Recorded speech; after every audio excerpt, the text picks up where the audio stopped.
नमस्कार दोस्तों, NCERT national council of education research training की जो बुक्स हैं हम सबने बचपन में पढ़ी हैं। अब पढ़ने में इंटरेस्ट आता था या नहीं ये अलग बात है, बट हमने पढ़ी ज़रूर है। अब आप ये सोच रहे होंगे कि मैं NCERT की बात क्यों कर रहा हूँ, तो मैं आपको बता दूँ। अभी हाल ही में NCERT की बुक्स में काफ़ी चेंजेस किए गए हैं, जिसके चलते दो बड़ी कंट्रोवर्सी स्टार्ट हो चुकी हैं। तो कंट्रोवर्सी ये है कि क्लास 12th की हिस्ट्री बुक से मुगल एम्पायर के चैप्टर को हटा दिया गया है और साथ ही पॉलिटिकल साइंस में गुजरात राइट्स के चैप्टर को भी हटा दिया गया है। और भी काफ़ी चेंजेस किए गए जिस पर हम विस्तार से बात करेंगे। बट वीडियो स्टार्ट करने से पहले आप सबसे रिक्वेस्ट है, अगर आपने चैनल अभी तक सब्सक्राइब नहीं किया है तो जल्दी से वीडियो को लाइक और चैनल को सब्सक्राइब कर दीजिए, इससे आपको हमारी फ्यूचर की वीडियो लगातार मिलती रहे। तो चलिए वीडियो स्टार्ट करते हैं। दोस्तों, बात है 7/2022 की, जब NCERT ने अनाउंस किया था कि वो काफ़ी चेंजेस करने जा रहे हैं हमारी NCERT की बुक्स में। और हाल ही में इसी बात को रिपीट करते हुए यूपी के बोर्ड, या बोले तो गवर्नमेंट ने यह अनाउंस किया है कि NCERT के तर्ज पर ही यूपी बोर्ड भी अपने बुक्स में बदलाव चेंजेस करेगा। और जो ये बदलाव चाहते हैं वही किसी में कंट्रोवर्सी का मुद्दा बना हुआ है। दोस्तों, एक्चुअली बात यह है कि क्लास 12th की हिस्ट्री की जो बुक जिसका नाम भारतीय इतिहास की विशेषताएं हैं, इसकी 3 बुक्स हैं, बुक 1, 2 और 3। अब जो इसकी सेकंड बुक है उसमें इंडिया के मुगल एम्पायर के बारे में विस्तार से बताया गया है। मतलब हमारे मध्यकाल के बारे में जो भी घटना हुई उसे संक्षेप में बताया गया है। एग्जाम्पल के लिए दिल्ली सल्तनत, मुगल एम्पायर, इन सब के बारे में विस्तार से बताया गया है। अब कंट्रोवर्सी ये है कि यहाँ मुगल एम्पायर के बारे में जो भी बताया गया है उसमें चेंजेस करने की बात की जा रही है, या बोले तो उसे रिमूव करने की बात की जा रही है। बट मैं यहाँ आपको कंफर्म कर दूँ, यहाँ पूरे मुगल हिस्ट्री को ख़त्म करने की बात नहीं की जा रही। यहाँ जो सेकंड बुक है उसमें से 2 चैप्टर को रिमूव किया जा रहा है।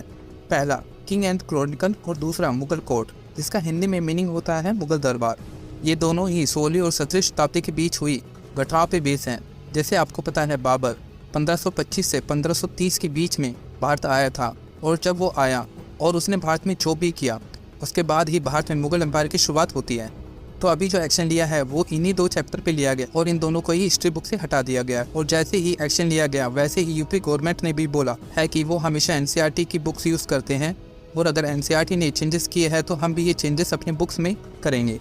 ये तो वो चेंजेस थे जो हिस्ट्री की बुक्स में किए गए थे। बट मैं आपको बता दूं, साइंस, हिंदी, पॉलिटिकल साइंस की बुक्स में भी चेंजेस किए गए हैं। जैसे हिंदी की टेक्स्ट बुक्स में कुछ पैराग्राफ और पोएम को हटा दिया गया है।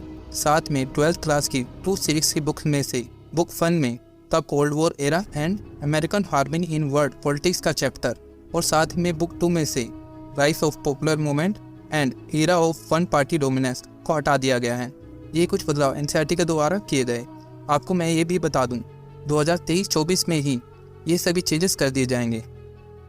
दोस्तों, जो दूसरी कंट्रोवर्सी है वो पहले भी हाईलाइट हो चुकी है। मतलब ये चीज़ पहले भी कंट्रोवर्सी में आ चुकी है। हमारी जो 12th क्लास की पॉलिटिकल साइंस की टेक्स्ट बुक है उसमें जो recent developments in India politics नाम से चैप्टर था, उसमें गुजरात राइट नाम से एक टॉपिक था, जिसके अंदर गुजरात में 2002 की फेब और मार्च में जो भी हुआ उसके बारे में बताया गया था। बट अब उस चैप्टर को भी हटा दिया। उसके साथ साथ गुजरात राइट्स के बाद अटल बिहारी वाजपेयी जी मोदी जी के साथ प्रेस कॉन्फ्रेंस कर रहे थे, तो उन्होंने बोला था हमें राजधर्म का पालन करना चाहिए, और मुझे आशा है कि मोदी जी ऐसा ही कर रहे हैं। कुछ ऐसा ही बयान उन्होंने दिया था। एंड अब ये जो स्टेटमेंट थी उसको भी बुक से हटा दिया गया है, जिसके चलते भी काफ़ी कंट्रोवर्सी हुई और भी छोटे मोटे चेंजेस NCERT ने किए। अब आप ये सोच रहे होंगे कि ये सभी चेंजेस क्यों किए गए, क्या ऐसा करना सही भी है या नहीं।